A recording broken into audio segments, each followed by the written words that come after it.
Hello दोस्तों, JSSC परीक्षा में एक बार फिर से आपका स्वागत है। आज हम लोग जेएसएससी पेपर 3 के मॉडल सेट 6 मॉडल सेट को आज करने वाले हैं। इसमें कि आगे आने वाले जेएसएससी के किसी भी एग्ज़ाम के लिए बेहद इम्पोर्टेंट सामान्य ज्ञान के साथ साथ सामान्य विज्ञान के भी महत्वपूर्ण प्रश्न होंगे। तो चलिए फटाफट प्रश्न नंबर 1 के साथ आरंभ करते हैं। तो इस मॉडल 6 का जो पहला प्रश्न है दोस्तों वो है कि steel authority of India limited, ठीक है, सेल की स्थापना कब हुई थी। तो बात की जाए यदि सेल की स्थापना के दोस्तों, तो सेल की स्थापना हुई थी 1974 में। याद रखिएगा 1974। आगे है अशोक लीलैंड नाम से ट्रकों का उत्पादन किस औद्योगिक घराने द्वारा किया जा रहा है। ठीक है, तो ये जो हिंदुजा घराने के द्वारा जो है वो अशोक लीलैंड के नाम से ट्रकों का उत्पादन किया जा रहा है। आगे है कि लोरियस पुरस्कार किस क्षेत्र में उत्कृष्ट उपलब्धियों के लिए प्रदान किया जाता है। तो बात करेंगे यदि लोरियस पुरस्कार की, तो खेल जगत में उत्कृष्ट प्रोत्साहन के लिए लोरियस पुरस्कार जो है वो दिया जाता है। 4 है कि जिनेदिन जिदान किस देश के प्रसिद्ध फुटबॉल खिलाड़ी हैं। तो किस देश के प्रसिद्ध खिलाड़ी इसके बारे में पूछा गया है। तो ये फ्रांस के बहुत ही फेमस खिलाड़ी हैं। आगे है कि मालगुडी डेज किसकी रचना है। ठीक है, तो जो मालगुडी डेज है वो जो है आर.के. नारायण का रचना है। ठीक है, 6 नंबर क्वेश्चन है कि फिलीपींस के मुद्रा का क्या नाम है। तो फिलीपींस के मुद्रा का पीसो जो है वो नाम है। ठीक है, पीसो करेंसी वहाँ का है फिलीपींस का। क्वेश्चन नंबर 7 है इसके बाद कि भारतीय राष्ट्रीय कांग्रेस के सबसे अधिक समय तक अध्यक्ष कौन रहे। तो भारतीय राष्ट्रीय कांग्रेस के जो सबसे अधिक समय तक अध्यक्ष रहे थे वो रहे थे बीसी बनर्जी, यानी कि व्योमेश चंद्र बनर्जी। आगे है कि किसने कहा कि ब्याज उपभोग स्थगन का पुरस्कार है। तो किसने कहा था उसके बारे में पूछा गया है। तो किंज ने बोला था कि ब्याज उपभोग स्थगन का पुरस्कार है। ठीक है, आगे है कि विंड अप शब्द जो है वो किसके साथ यहाँ पास जुड़ा हुआ है, किस खेल के साथ।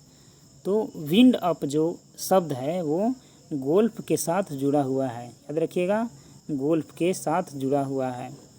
क्वेश्चन नंबर 10 है कि विजयी विश्व तिरंगा प्यारा का नारा किसने दिया। तो विजयी विश्व तिरंगा प्यारा का जो नारा है वो बाल गंगाधर तिलक ने दिया था। याद रखिएगा बाल गंगाधर तिलक ने दिया था। आगे है कि प्रेस की स्वतंत्रता भारतीय संविधान के किस अनुच्छेद से मिलती है। तो बात करेंगे कि प्रेस की स्वतंत्रता जो है वो अनुच्छेद 19 के तहत प्रेस की स्वतंत्रता मिलता है। अनुच्छेद 17 के तहत अस्पृश्यता का अंत देखा जाता है। क्वेश्चन नंबर 12 है कि निम्नलिखित में से कौन सी रचना महात्मा गांधी के साथ संबंधित नहीं है। ठीक है, तो कौन कौन से रचना जो है महात्मा गांधी के साथ सम्मिलित है उसको, और जो नहीं है उसके बारे में बताना है। तो my experience with truth Mahatma Gandhi ने लिखा है। हरिजन पत्रिका महात्मा गांधी ने चलाया था। हिंद स्वराज महात्मा गांधी के द्वारा है, लेकिन द होली फैमिली जो है वो महात्मा गांधी के द्वारा नहीं है। ठीक है, यानी कि ऑप्शन नंबर सी इसका आंसर हो जाएगा। आगे है कि SEZ का पूरा नाम बताना है कि फुल फॉर्म SEZ का जो फुल फॉर्म है वो क्या हो जाएगा। इसका हो जाएगा स्पेशल इकोनॉमिक जोन।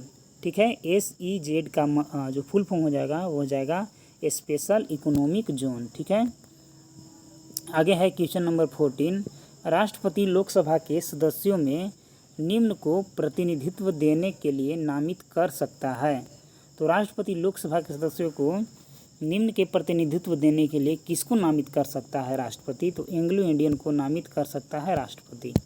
ठीक है, आगे बढ़ते हैं कि SAARC सार्क का फुल फॉर्म बताना है कि सार्क का फुल फॉर्म क्या हो जाएगा।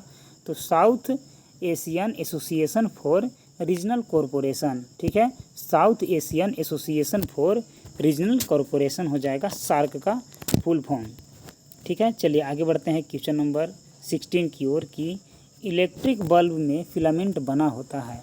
तो जो इलेक्ट्रिक बल्ब होता है उसमें जो फिलामेंट बना होता है वो टंगस्टन का बना हुआ होता है। आगे है भारत का पहला संचारण संचालन उपग्रह IRNSSIA कहाँ से छोड़ा गया। ठीक है, तो ये जो है वो कहाँ से छोड़ा गया है, तो श्रीहरिकोटा से इसका प्रक्षेपण किया गया था। ठीक है, आगे है कि निम्नलिखित में से किस जोड़े का मिलान सही नहीं है। तो एक जोड़ा जो है गलती मिलान किया गया है, तो कौन गलती मिलान किया हुआ है। तो जीव सांख्यिकी पहचान अंगुली छापन तथा आइरिस स्कैन, या क्लोरिंग जो है आनुवांशिक प्रकृति, DNA फिंगरप्रिंटिंग, प्रेरक या अपराधी की पहचानना। इसमें जो इबोला वायरस जो है वो चेचक इसके कारण नहीं होता है, ये गलत है। चलिए आगे बढ़ते हैं। आगे है क्वेश्चन नंबर 19 कि कुमार संभव महाकाव्य किस कवि ने लिखा है। ठीक है, तो जो कुमार संभव है इस महाकाव्य को कालिदास ने लिखा है। याद रखिएगा, कालिदास ने लिखा है कुमार संभव। आगे है कि जैव विविधता में परिवर्तन होता है। तो जैव विविधता में परिवर्तन होता है तो भूमध्य रेखा की तरफ बढ़ती है। जैव विविधता में जब परिवर्तन होता है तब भूमध्य रेखा की ओर बढ़ती है।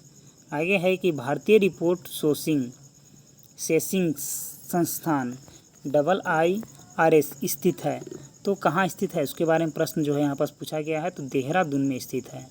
22 है कि ग्रेट हिमालयन राष्ट्रीय पार्क जिसे यूनेस्को ने विश्व धरोहर स्थल में घोषित किया है वो स्थित है।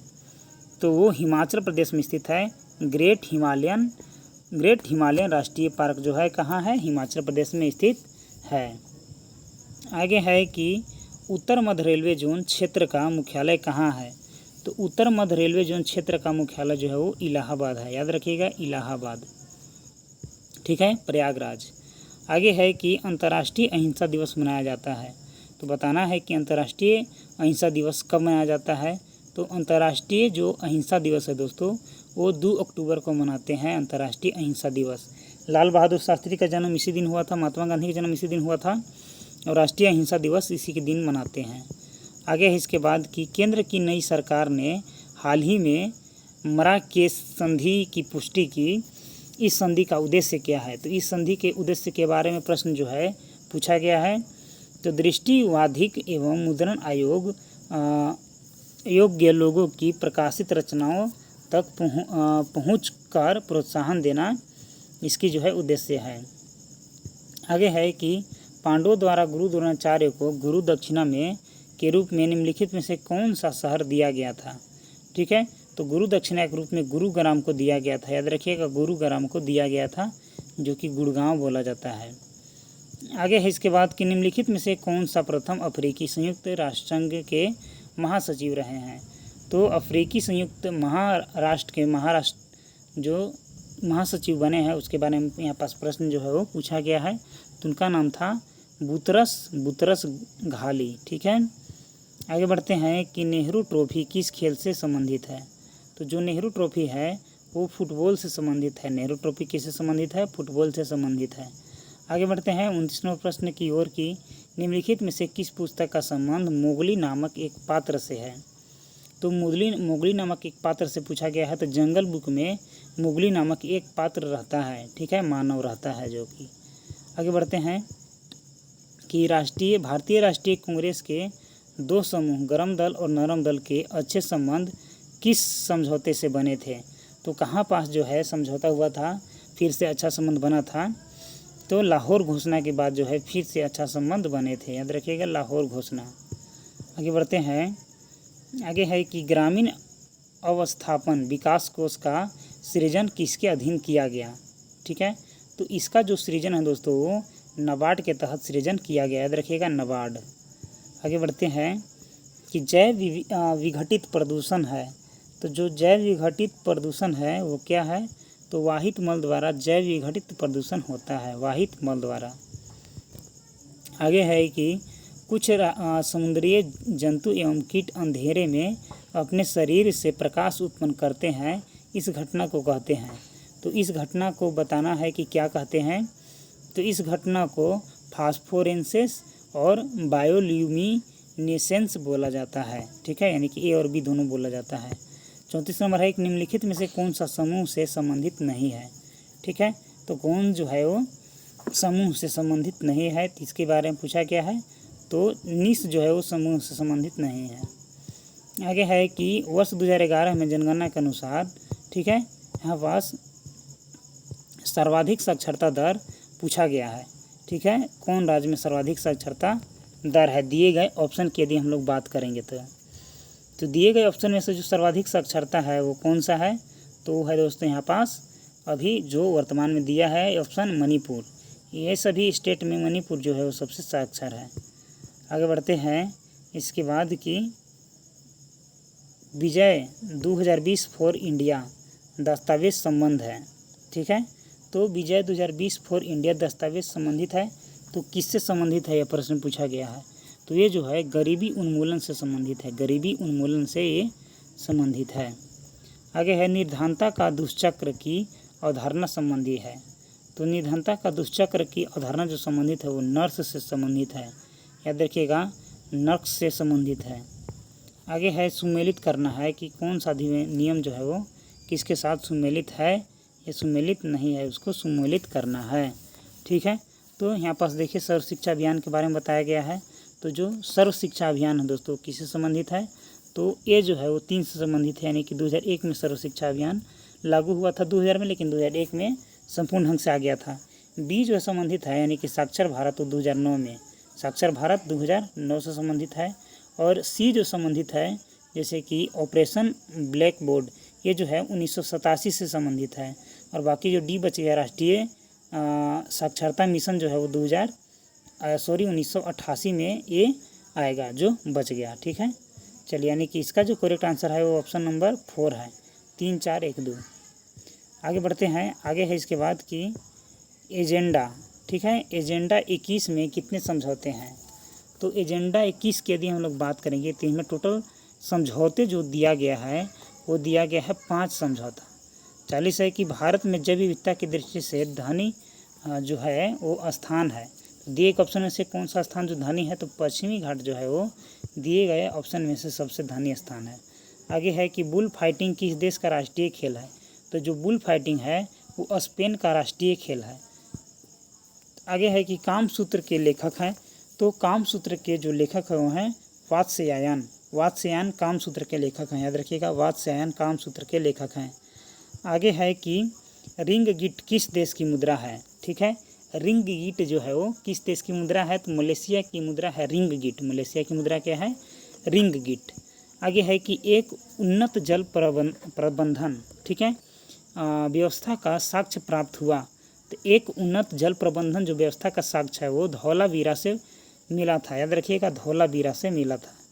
आगे है 45 की किस पशु के अवशेष सिंधु घाटी सभ्यता से प्राप्त नहीं हुए हैं, तो किस पशु के अवशेष जो है सिंधु घाटी सभ्यता से प्राप्त नहीं हुए हैं उसके बारे में पूछा गया है, तो घोड़ा का अवशेष सिंधु घाटी सभ्यता से प्राप्त नहीं हुए हैं।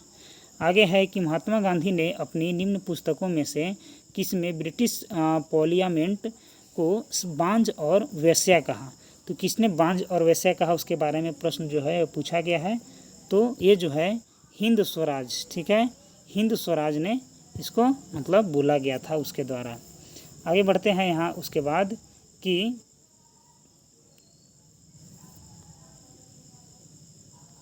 भारतीय राष्ट्रीय आंदोलन से संबंधित निम्नलिखित घटनाओं को विचार करना है, उनको नंबर वाइज जो है वो व्यवस्थित करना है। तो दिए गए में से सबसे पहले जो हुआ था वो सबसे पहले क्या घटित हुआ था, तो सबसे पहले हुआ था बीजी तिलक का निधन हुआ था, बाल गंगाधर तिलक का निधन हुआ था, ठीक है। उसके बाद यहाँ पास पूछा जाएगा कि उसके बाद क्या हुआ था, ठीक है। तो यहाँ पास यदि देखा जाए कि इस प्रश्न का जो करेक्ट आंसर हो जाएगा हम लोग डायरेक्टली क्या करते हैं टिक आउट करते हैं। तो इस प्रश्न का करेक्ट आंसर क्या है, वो है सबसे पहले क्या हुआ था, तो सबसे पहले हुआ था एक अधिनियम के रूप में रोलेक्ट विधेयक पास हुआ था, ठीक है। अब उसके बाद क्या हुआ था, जालियांवाला बाग नरसंहार हुआ था, ठीक है। उसके बाद क्या हुआ था, भारतीय राष्ट्रीय कांग्रेस का अमृतसर अधिवेशन हुआ था, तब जाकर के अंत में जो है बाल गंगाधर तिलक का जो है निधन हुआ था। आगे बढ़ते हैं यहाँ पास 48 नंबर प्रश्न की ओर की कांग्रेस के मंच से भारतीय राष्ट्रीय कांग्रेस के किस अधिवेशन में प्रथम बार स्वराज व्यक्त किया गया था, तो स्वराज किस में जो है वो व्यक्त किया गया था, तो ये व्यक्त किया गया था दोस्तों कलकत्ता अधिवेशन 1906 में, ये कलकत्ता अधिनिवेशन 1906 में स्वराज व्यक्त किया गया था। आगे इसके बाद देखते हैं दादा भाई नौरोजी के विषय में निम्नलिखित में से कौन सा कथन जो है वो गलत है। तो दादा भाई नौरोजी के विषय में जो कथन जो गलत यहाँ पास दिया गया है उसके बारे में बात करना है। तो यहाँ पास जो उन्होंने 3 बार भारतीय राष्ट्रीय कांग्रेस का अध्यक्षता की थी, ये जो है गलत दिया है, ऑप्शन नंबर डी गलत दिया हुआ है। आगे है कि काकोरी केस के अभियुक्ति के बचाव हेतु किसकी अध्यक्षता में एक समिति का गठन हुआ था। तो किसकी अध्यक्षता में एक समिति जो है वो गठन किया गया था। तो मोतीलाल नेहरू की अध्यक्षता में एक समिति गठन किया गया था। आगे है सामान्य विज्ञान से संबंधित 25 प्रश्न। पहला प्रश्न है इसमें कि समतल दर्पण द्वारा बना प्रतिबिंब होता है। तो जो समतल दर्पण द्वारा बना जो प्रतिबिंब होता है वो आभासी प्रतिबिंब होता है। आगे है कि किसी यंत्र द्वारा 20,000 हर्ट्ज से अधिक आवृत्ति की ध्वनि कहलाती है। तो जिस ध्वनि की आवृत्ति यदि 20,000 से अधिक होता है तो वैसी प्रकार की जो साउंड होता है उसको अल्ट्रासोनिक बोला जाता है। याद रखिएगा, अल्ट्रासोनिक बोला जाता है। आगे है कि जब प्रकाश एक माध्यम से दूसरे माध्यम में प्रवेश करता है तो वह अपने मार्ग से विचलित हो जाता है, इसे कहते हैं। तो एक माध्यम से यदि दूसरे माध्यम में जाएगा तो प्रकाश क्या हो जाता है, विचलित हो जाता है। तो जब विचलित हो जाता है उसको क्या बोला जाता है, उसको अपवर्तन बोला जाता है। ठीक है, आगे बढ़ते हैं। आगे है कि धातु के किस गुण के कारण उसकी पतली चादर बनाई जा सकती है। तो धातु के किस गुण के कारण उसकी पतली चादर जो है वो बनाई जा सकती है। तो आघात वर्ध्यता यानी कि मेलेबिलिटी के द्वारा जो है इसको एक पतली चादर बनाया जा सकता है, आघात वर्धनीयता। आगे है कि दूध को इस्तेमाल करने से पहले हम इसे उबालते हैं, क्यों। तो दूध को इस्तेमाल करने से पहले हम लोग क्या करते हैं, इसको उबाल लेते हैं, क्योंकि सूक्ष्म जीवों को मारने के लिए उबाल लेते हैं। आगे बढ़ते हैं कि बायोडीजल बनाने के लिए वनस्पति का उपयोग किया जाता है। तो बायोडीजल बनाने के लिए वनस्पति का उपयोग का है, इसको रतन जोत का उपयोग किया जाता है। आगे है कि डायनासोर किस करेस्की वर्ग से संबंधित है। तो जो डायनासोर है वो रेप्टाइल्स करेस्की वर्ग से संबंधित है। आगे बढ़ते हैं। आगे है कि निम्नलिखित में से कौन सा पौधा रेगिस्तान में आसानी से उग जाता है। तो कैक्टस जो है रेगिस्तान में आसानी से भी उग जाता है। आगे है कि कौन सा रंग सौर विकिरण का सबसे अच्छा अवशोषक है। तो काला रंग सूर्य के प्रकाश को अच्छा से अवशोषित करता है। आगे है कि अम्लीय विलयन का pH मान होता है। तो अम्लीय जो विलयन होता है उसका pH मान जो है वो 7 से कम होता है। आगे है कि किसी पिंड का तापमान 1 डिग्री सेल्सियस बढ़ाने के लिए आवश्यक ऊष्मा जो है वो क्या कहलाएगा।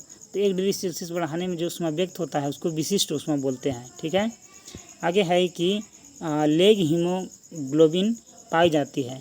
तो जो लेग हीमोग्लोबिन है वो कहाँ पाई जाती है, तो लिग्मिन मूल ग्रंथियों में लेग हीमोग्लोबिन पाई जाती है। इसके बाद है कि अयस्कों से धातुओं के निष्कर्षण का विज्ञान को कहते हैं। तो अयस्कों से धातुओं के निष्कर्षण के विज्ञान को क्या कहते हैं, मेटलर्जी बोला जाता है। ठीक है, मेटलर्जी इसको बोला जाता है। आगे है कि ऑक्सीजन की अपर्याप्त आपूर्ति में जब कार्बन को जलाया जाता है तो कौन सा यौगिक बनता है। ठीक है, तो जब ऑक्सीजन की आपूर्ति में जब ऑक्सीजन को जलाया जाता है तो उसके फलस्वरूप कौन सा गैस का निर्माण होता है। तो उसके फलस्वरूप जो गैस का निर्माण होता है वो कार्बन मोनोऑक्साइड यानी कि CO का जो है वो निर्माण होता है, कार्बन मोनोऑक्साइड। आगे है कि किसी भी स्थिर या गतिशील वस्तु की स्थिति और दिशा में तब तक कोई परिवर्तन नहीं होता जब तक उस पर कोई बाह्य जो बल है वो सक्रिय ना हो। ठीक है, तो ये जो है न्यूटन का कौन सा नियम इसे बताता है कि कौन सा इसका आंसर हो जाएगा। तो न्यूटन की गति का जो प्रथम नियम है वो इसको बताता है कि यदि कोई वस्तु यदि गति में है तो गति में ही रहना चाहता है, और यदि कोई वस्तु विराम में है तो विराम में ही रहना चाहता है। ठीक है, तो ये जो है गति न्यूटन की गति का पहला नियम है। ठीक है, इसी में बोला गया था कि स्थिति और दिशा में परिवर्तन के लिए कोई बाह्य बल जब तक कार्य नहीं करेगा तब तक वस्तु इसको चेंज करना नहीं चाहता है। आगे है कि जब किसी वैद्युत यंत्र से संबंध प्लग को बाहर खींच लिया जाता है तो प्रायः एक जो स्फुलिंग प्रेक्षित होती है, यह यंत्र के किस गुण से संबंधित होता है। तो यह जो यंत्र के प्रेरकता से संबंधित रखता है। ठीक है, याद रखना, प्रेरकता। आगे है कि किसी उत्तल लेंस का फोकस अंतर बताना है। तो किसी भी उत्तल लेंस का जो फोकस अंतर होता है वो होता है लाल रंग की अपेक्षा नीले रंगों में कम होता है, लाल रंग की अपेक्षा नीले रंग में कम होता है।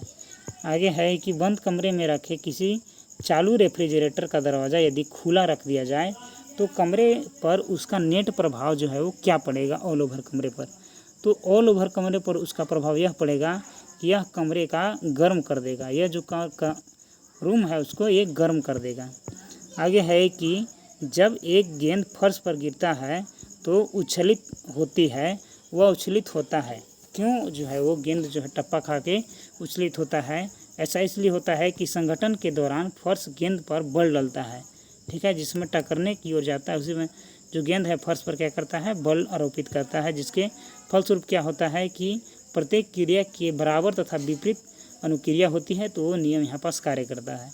आगे है कि फोटोग्राफी में सोडियम थायोसल्फेट यानी कि Na2SO2O3 विलेन का प्रयोग क्यों किया जाता है, ठीक है। तो विलेन का प्रयोग जो है इसलिए किया जाता है क्योंकि अपघटित AgBr यानी कि सिल्वर ब्रोमाइड को विलेन सिल्वर थायरोसल्फाइड संकुलन के रूप में निकालने के लिए किया जाता है। आगे बढ़ते हैं प्रश्न नंबर 71 की ओर। प्रश्न नंबर 71 है कि पानी के एक बीकर में एक बर्फ़ का टुकड़ा तैर रहा है। जब बर्फ़ पिघल जाएगी तो पानी का स्तर क्या होगा। तो जब बर्फ़ पिघल जाएगा तो पानी का स्तर क्या हो जाएगा। तो बर्फ़ को पिघलने से पानी का स्तर क्या हो जाता है, तो पानी का स्तर जो है वही बराबर बना रहता है। बर्फ़ को पिघलने से पानी का स्तर क्या होता है, तो बराबर बना हुआ होता है, क्योंकि जितना बर्फ़ का पहले से आयतन होता है उतना पानी को वो जो है पहले ही क्या करता है, वहाँ से हटा देता है। तो बर्फ़ बाकी पिघल करके पानी बन जाएगा, तो वही स्थान को घेर लेगा जिसने उसे विक्षेपित किया था। आगे है निम्नलिखित में से कौन सा एक कोशांग प्राणी कोशिका में अनुपस्थित होता है। तो प्राणी कोशिका में उपस्थित होने वाले कोशांग के बारे में प्रश्न पूछा गया है। तो प्राणी कोशिका में कोशिका भीति नहीं होता है, याद रखिएगा, कोशिका भीति जो है वो नहीं होता है। आगे बढ़ते हैं 73 प्रश्न की ओर कि नीचे दिए गए परिपथ के अनुसार परिपथ में धारा की संरचना कीजिए। तो धारा की संरचना यहाँ संगणना करना है कि धारा की संगणना जो है वो क्या हो जाएगा। तो धारा का जो संगणना है दोस्तों वो हो जाएगा, इसमें ऑप्शन नंबर हो जाएगा जो कि 0.5 एम्पियर, ठीक है, ऑप्शन नंबर बी। आगे है कि 220 वोल्ट पर कार्य करते हुए 2 kW यानी कि 2 किलोवाट के हीटर में से गुजरने वाली धारा की संगणना ज्ञात करना है। इसमें भी धारा की संगणना के बारे में प्रश्न में पूछा गया है, तो इसका 9 एम्पियर धारा की संगणना हो जाएगा। आगे है इस सेट का अंतिम प्रश्न है यहाँ से कि निम्नलिखित में से कौन सा एक स्त्री जनन तंत्र का भाग नहीं है, ठीक है। तो स्त्री जनन तंत्र के भाग के बारे में नहीं पूछा गया है। तो जो ऑप्शन यहाँ पास दिए गए हैं उनमें से जो ऑप्शन इसमें नहीं शामिल होंगे वो ऑप्शन हो जाएगा दोस्तों मूत्र मार्ग। बाकी जितने भी ऑप्शन हैं A, B तथा D, ये तीनों के तीनों क्या है कि स्त्री के जनन अंग से संबंधित है, ठीक है। यदि यह वीडियो आपको अच्छा लगा हो तो कृपया इस वीडियो को अपने दोस्तों के साथ और इस वीडियो को लाइक ज़रूर करें। यदि आप JSSC एग्जाम से रिलेटेड कोई भी सब्जेक्ट का वीडियो चाहते हैं तो आप हमारे चैनल को सब्सक्राइब करना न भूलें। मिलते हैं अगले वीडियो में, तब तक के लिए धन्यवाद।